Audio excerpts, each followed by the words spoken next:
Hoy en nosolocine.net vamos a entrevistar a Albert Abril, que es el director de un mediometraje muy interesante del que ya os he ido hablando en nosolocine.net en otras ocasiones, y me refiero a La memoria de la materia, que actualmente se puede ver todos los miércoles en los cines Girona de Barcelona.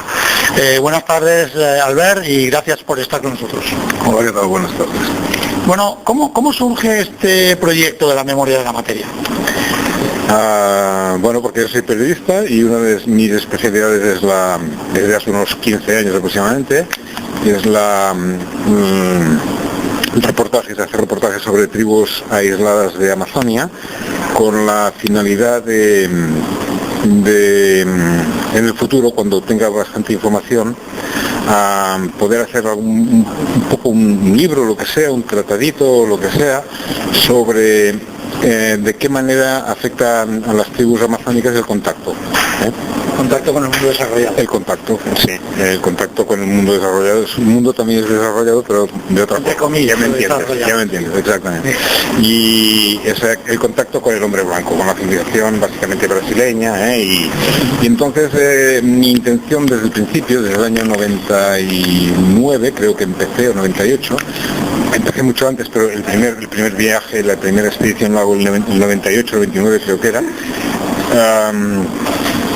partió a base de que se leía en la prensa internacional, en New York Times, El País, en otros diarios, traían en portada que había un individuo que se había comprado 7 millones de hectáreas de la Amazonia. Y este caballero pretendía hacer allí una explotación global, un resource para ricos europeos y norteamericanos y tal.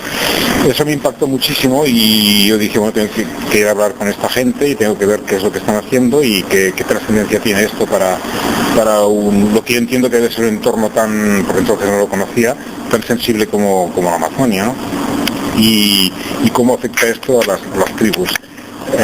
Entonces me propuse, lo hice, fui a ver a esta gente, una compañía que se llama la Random Projects, y el señor este, que era el octavo millonario del mundo en ese momento según la revista Forbes, y el primero de Brasil, un gran constructor de obras públicas con todos los gobiernos, este individuo que se llama Cecilio Dorrego Almeida, efectivamente tenía ese proyecto y lo estaba ya desarrollando, había creado una compañía formal y tal, y ya en ese momento vi que eso afectaba, pues en fin, poblaciones enteras de la zona donde él estaba trabajando, que era en Entre Ríos, en el sur del estado de Pará, ¿no?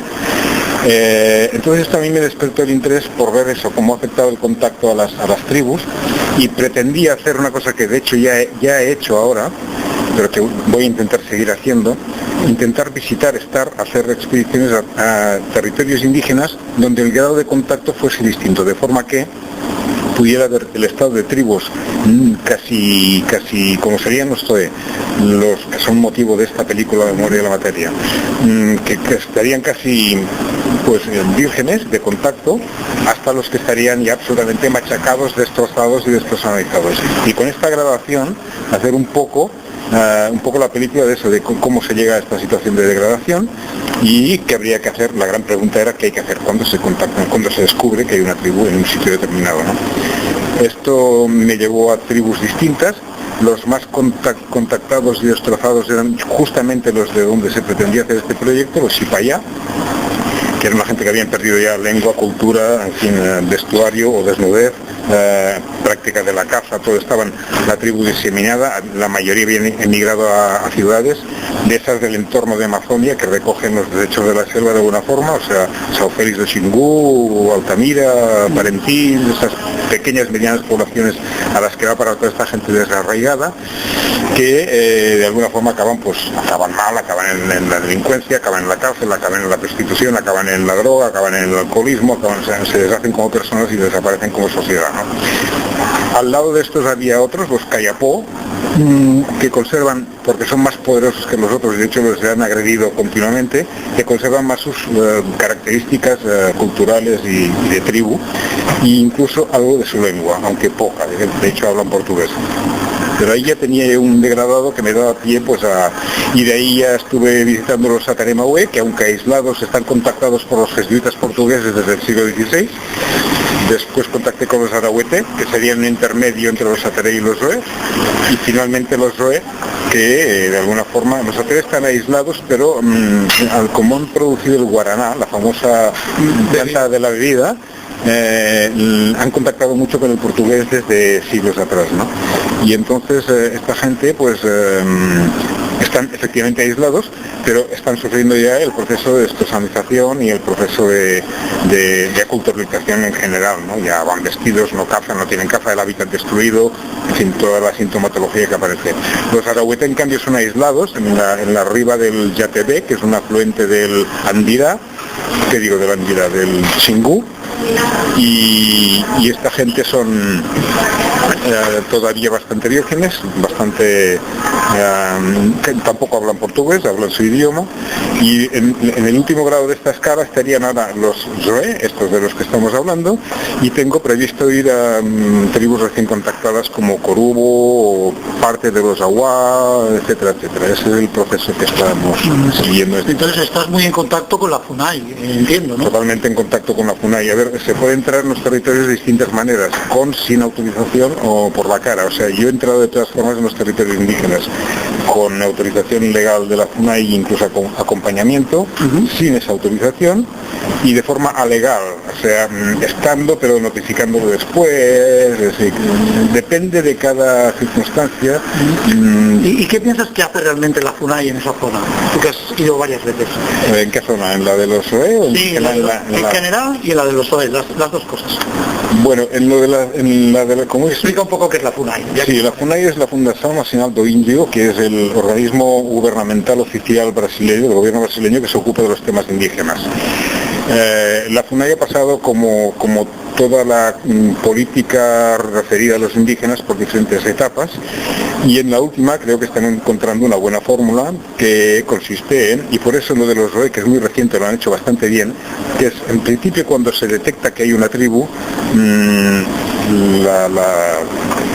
la doctrina de hoy en día es no se toca, no se entra, no se contacta, se detecta, se sabe que está ahí, se le atribuye un territorio, incluso una seguridad alrededor si hay amenazas de extractivistas de otras tribus y tal, se pone policía federal y ahí se crea un colchón de seguridad para que nadie entre en ese territorio que se acaba de constatar como un sitio habitado, ¿no? Entonces, este es un modelo, pero ha habido muchos modelos a lo largo de esto. Se empezó eliminando al indio como se elimina al jaguar, como una molestia para entrar en la selva. Se continuó más adelante con algunas otras consideraciones, tipo como el general Rondón hizo a finales del 19, creo que era, y a principios del 20, en que consideraba al indio ya como una entidad con derechos y con dignidad, y que por tanto debía como mínimo recibir el trato de los otros trabajadores brasileños.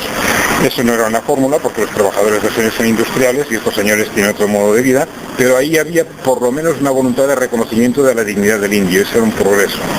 Después se pasó a los parques nacionales, al Xingu, por ejemplo, ahí se ponían los indios para que los blancos del futuro viesen cómo vivían los indios de antes, o sea, como un zoológico. Evidentemente tampoco era la fórmula. Un circo, más bien. Un circo, un zoológico humano. Y finalmente se ha llegado de alguna forma a esto que hay ahora, que sería la doctrina oficial, aunque no siempre se sigue, que es la que te contaba. Se detecta que hay un colectivo, pero no se entra, ni se interactúa con ellos para, justamente, no. Si quieren contactar ya lo dirán ellos, pero nosotros no entramos ahí a hacer nada. Bueno, estoy seguro que vamos a continuar hablando contigo de este tema, pero para cerrar hoy, yo creo que una pregunta final muy coherente, y es, ¿cómo fue tu relación con los OE?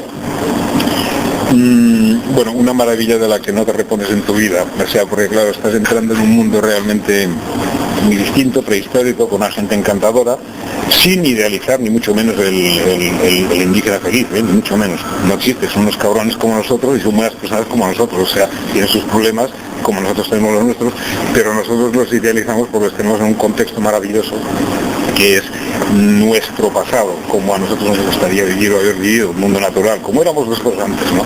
Y entonces nosotros venimos de nuestra prehistoria, ellos están en la suya, y ahí en ese cambio, que es como ir a la luna, pues evidentemente hay un atractivo personal e intelectual muy importante que enriquece mucho. Bueno, pues muchas gracias, Albert. Estoy seguro que en No Solo Cine vamos a continuar hablando contigo Con mucho gusto. En más ocasiones. Gracias. Encantadísimo.